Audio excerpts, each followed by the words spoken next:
this woman to be married today? Thank you.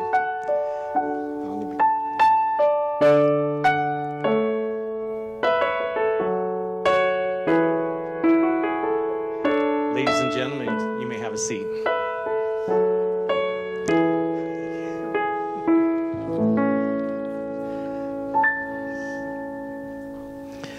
Well, on behalf of Heather and Alan, we just want to extend a very sincere thank you for everybody for making the effort to be here and join with them today. It was really important for Heather and Alan to have you know how much they value the very unique relationship that they have with each and every one of you. And you being here today to celebrate with them means the world to them, and they're so grateful for that. I believe you guys are going to have a fantastic day. Whoever, Alan said he was in charge of the weather, knocked it out of the park. Good job. You did a great job. Anytime I meet with a couple and we talk about their ceremony, I always ask if I can have a few moments of their day just to share something that I've put together for you two. You two were very gracious and said, "Sure, Kelly, go right ahead." But you haven't seen what I wrote for you, have you? Are you nervous? I know Alan is, but you don't have to be nervous. She already said she would marry you, so we're good. I'd like to start with this. This is it's called Union, From the Beginning to End by Robert Fulghum, and here's what he had to say. You've known each other from the first glance of acquaintance to this point of commitment. At some point, you decided to marry. From that moment of yes to this moment of yes, indeed, you've been making promises and agreements in an informal way. All those conversations that were held in the car, over a meal, or during a long walk, all those sentences that began with, when we're married, and continued with, I will, and you will, and we will. Those late night talks that included someday, and somehow, and maybe, and all those promises that are unspoken matters of the heart. All these common things and more are the real process of a wedding. The symbolic vows that you're about to make are a way of saying one to another, you know, all those things we promised and hoped and dreamed, well, I meant it all, every word. Look at one another and remember this moment in time. Before this moment, you've been many things to one another. You've been an acquaintance, a friend, a companion, a lover, a dancing partner, and even a teacher. For you've learned much from one another in the last few years together. And now you should say a few words that will take you across the threshold of life, and things will never quite be the same between you two. For after these vows, you will say to the world, this is my husband. And you'll say, this is my wife. You guys are busy. First, there's you two, and then the kids, building a home, and then there was this wedding to plan and coordinate, and, well, I'm sure it seems the list is never ending. But for today, I'm going to ask to try and do something that's very important. Try and put aside all that for now. Be in this moment. This is the one time that you have to enjoy it. It's special, so focus on this and enjoy the moment. I often have couples ask me what it takes to make a great marriage, and I share with them it isn't just one thing that makes it work. It's a number of different elements, things that come into play at different times for different reasons. Of course, you have the unnegotiable elements, things like truth and honesty. Now, you must always tell the truth in love, and you must be honest with them as well as with yourself. You have to have trust and faith. Trust that the other has your best interests at heart, and faith that if you're going through a difficult time, it's okay because you're working through it, and you're going to come through the other side okay. Then there's love and like. Now, you'll find that you always love each other, but there may be times when you find that you don't like each other so much. Anybody who's here today, if you're in a relationship, I see hands in the back, yes, all right, so this is true, and I assure you. But the thing is, don't stay in that place of unlike very long. I'm sure you'll find that marriage is a lot of different things beyond these that I've just mentioned. There's the art, there's a gift, there's an ability that you will learn and you'll grow into. Things like knowing when to give the other some space, knowing when the right time is to bring up a very touchy, sensitive subject without causing it to be blown up into a full-blown argument. There's the art of being able to say that something isn't quite as good as it could be without hurting the feelings of the other. It's a gift to know when you need to say something or do something that's very encouraging to the other without them saying something first. And there's a learned ability to be able to know when the other needs your touch, needs your hug, needs your support, and you're going to give it at just the right time. So how is it that we can remember what it takes? And I thought, well, how can we keep it simple? Not just for Alan's sake because you're busy, but how can we remember some of these elements? So here's what I've come up with. A is for acceptance. Accept the other for who they are and where they are at this point in their life. B is for balance. Have a balance between the serious and the humorous, the must-dos and the like-to-dos, the chores and the work with the hobbies and the downtime. C is for complete. You two complete each other. D is to be deliberate in your love for each other. E is to encourage each other to fulfill their dreams. F is for friends. Have a healthy balance of his friends, her friends, and our friends. G is for generous. Be generous in your compliments. H is for honesty. Give nothing but do inspect it in return. I is for integrity. You are who you are when nobody's looking. J is for Julia. She's my wife. She helped me write this.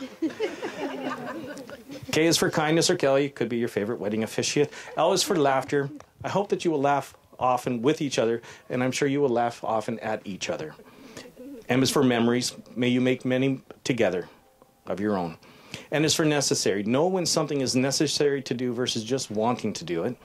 O is for open minds. To be open to the ideas and the possible plans that the other suggests.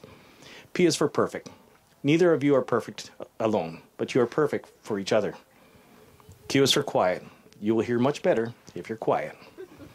R is for respect. Never lose your respect for your wife or for your husband, nor give a reason for the other to lose respect in you. S is, well, S could stand for a number of things, but we're going to go with silly today because you know what? Being silly keeps you young. T is for thoughtful. I hope that you look for thoughtful ways to show your appreciation and your gratitude. U is to understand. Always try to understand what the other is going through or trying to say to you. V are for vows. I hope that you can remember as best as you can the vows that you're about to share with each other. W is to wow. I hope that you wow each other every chance that you get. And X is for when you write that love note, end it with the O's and with the X's. Y is for you. Remember, to be able to be there for the other, to be as healthy as you can be, you need to be as healthy as you can be, as strong as you can be, and that means taking care of you. So don't be ashamed to make time for you. And Z is for zest. Zest is that little extra. I hope that you will find that little extra for each other all the time. Find it for them, find it in them, and find it for you two as a couple. Alan and Heather, your family and friends and myself, we couldn't be happier for the two of you. You complete each other and you bring a joy to each other that's pretty obvious. My hope for you as a couple is that you two will continue to find complete fulfillment in each other as you two fulfill what the other needs. I want you to remember this. Marriage is not just finding the right partner, it's being the right partner. I truly believe that you two haven't found somebody that you can live with. I truly believe that you found somebody you can't live without. And I just want to thank you two for allowing me the opportunity and the honor of being your officiant, but also to share from my heart for you two on your wedding day. Heather, do you take Alan to be your husband? Do you promise to love, adore, and encourage him?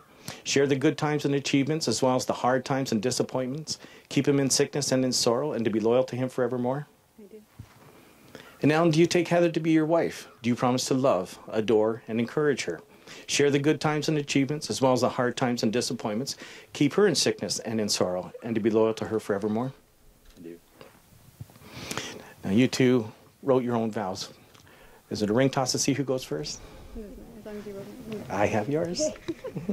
Tell you what, I can go. you want to go first, okay. Another one? Yeah. Okay. As we stand here together, sorry, I'll just hold this. can I just pass this? Yeah.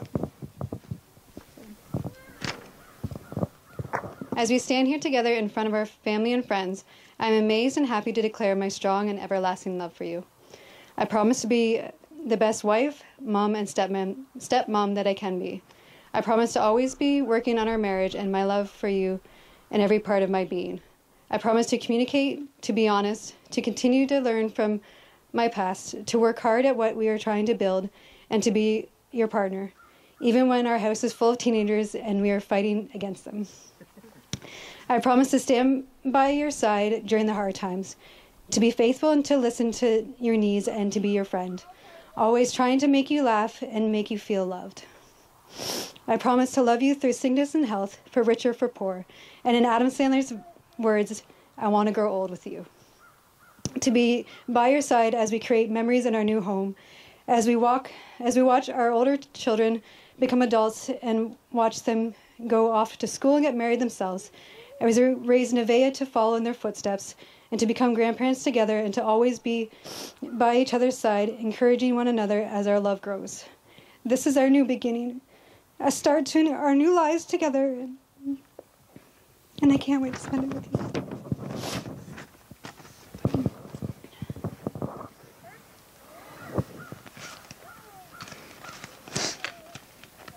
Classic. Yeah.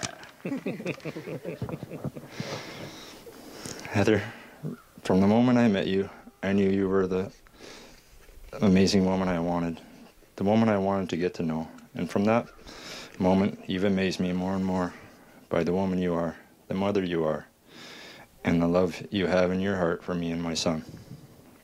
I love you more every second I see you, and you have made me the happiest man I didn't know I could be. I promise to care for you and your children and give you everything I have to give and more. I promise to be here with you and for you forever and for always. Thank you. At this time, you two have said that you'd like to exchange rings. And so somebody here has rings for us. Get right there. Here, if you'd just like to place it on. Thank you. Oh, you got his ring all right. Well, here, I'll just set here. In ancient times, rings were given for a variety of reasons, very symbolic. The first is that a ring is round. In being round, it has no beginning, but it certainly has no end. And that was to be symbolic that the love you two have for each other would have no end. A ring is also made of a very valuable metal, not just some cheap metal you could find somewhere and hammer into a ring and call it a day, but it was to be very symbolic of the value that you place on the relationship that you have with the other. A ring being round, certainly we know that it fits over a finger, but that hole is not just for where a finger is to fit through. It is to be representative and symbolic of a gateway and leads into experiences that the greatest thing is that you two get to experience that together. And finally, a ring was to be worn on the hand so that for a couple of reasons. One, from a distance, somebody could see that you were in a committed relationship.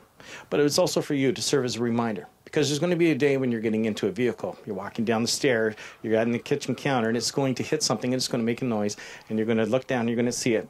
I hope it brings you back to this time, because this will remind you that one day you chose each other over everybody else. And so I'm going to ask Heather if you would take Alan's ring, and as you place it on his ring finger, if you would repeat after me, I give you this ring. I give you this ring. As a sign and as a reminder. As a sign and as a reminder. Of my love and of my commitment. As my love and my commitment. To our life together. To our life together. In all times. In all times. In all places. In all places. And in all ways. In all ways. Forever. You might have to do it yourself. Swell it up a bit. There we go. There we go. Do you want me to take this one? Yeah, you can take that off and just hold it here. I can take This that. is actually my grandmother's ring. Oh, nice. Very nice. And now, as you place your wedding ring on her ring finger, I'd have you repeat after me. I give you this ring. Give you this ring. As a sign and as a reminder. As a sign and as a reminder. Of my love and of my commitment. Of my love and my commitment. To our life together. To our life together. In all times. In all times. In all places. In all places. In all ways. In all ways. Forever. Forever. I'm going to ask that you would take your grandma's ring. See, an engagement ring is given for a reason. They're given as a promise that one day that you two would marry. Today you have fulfilled that promise, and the wedding ring that you've placed on her finger is evidence of that. And now as you place her engagement ring on her ring finger, your promise now joins and seals your vow.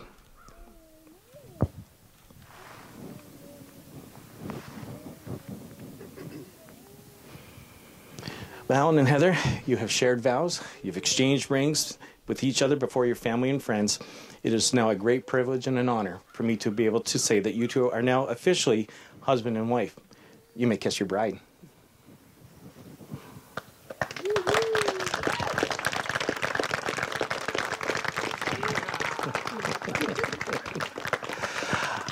I'm going to ask for your patience as we just step aside. We have a few documents we need to sign, and so those that are going to join us, come with me.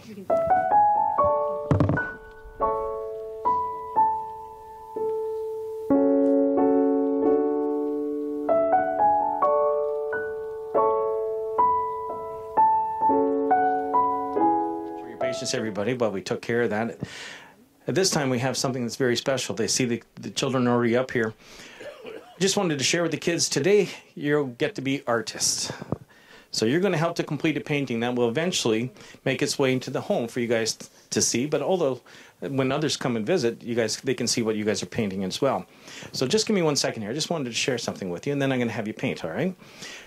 What you get to paint is a representation of your heart on the canvas, and this is a great way to express your love and gratitude in picture form.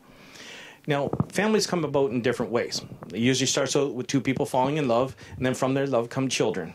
And some of those children are born to that couple, and some are adopted in. And in some cases, children come into the family with one of the parents. We call this a blended family, and there's some very important points about a blended family that everybody should know. The first is, call what you may, but you're still a family.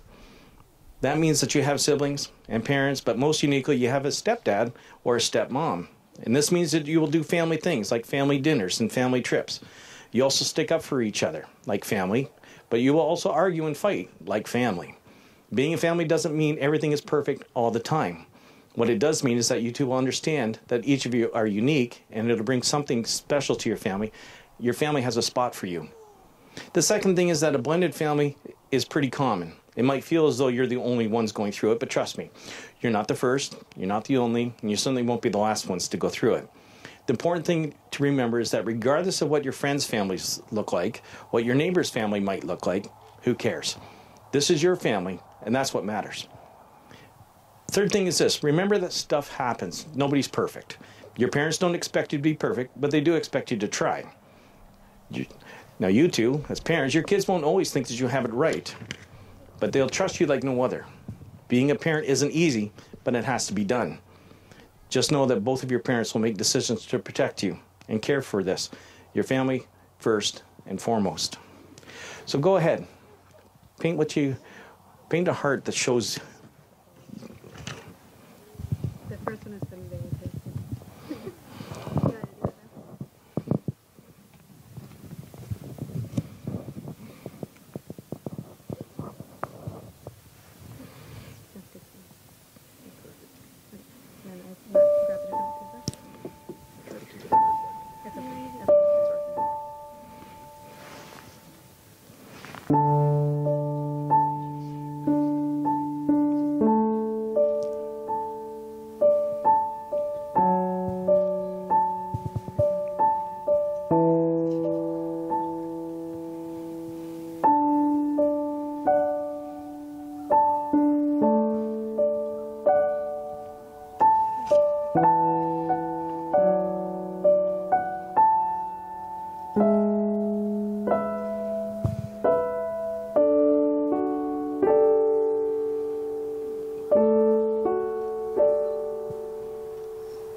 But now that this is completed, as a family, I wanted to say you're now part of a bigger picture that's called the Tulloch family.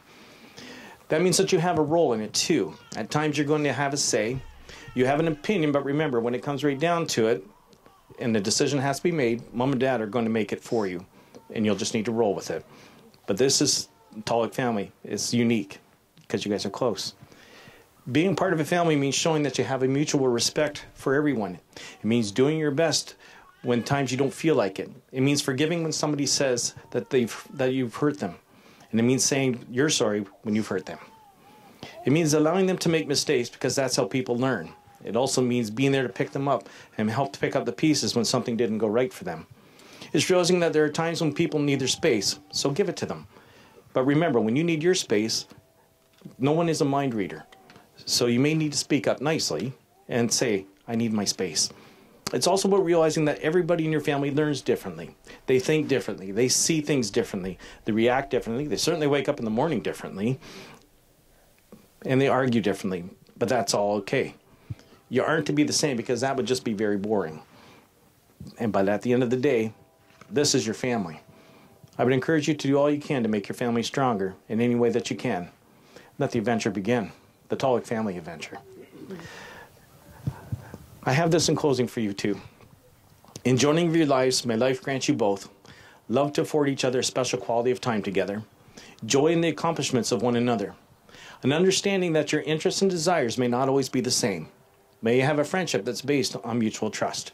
May you have a courage to speak of a misunderstanding before the setting of the sun. May you have compassion to comfort each other in pain and sorrow, foresight to realize that rainbows do follow rainy days.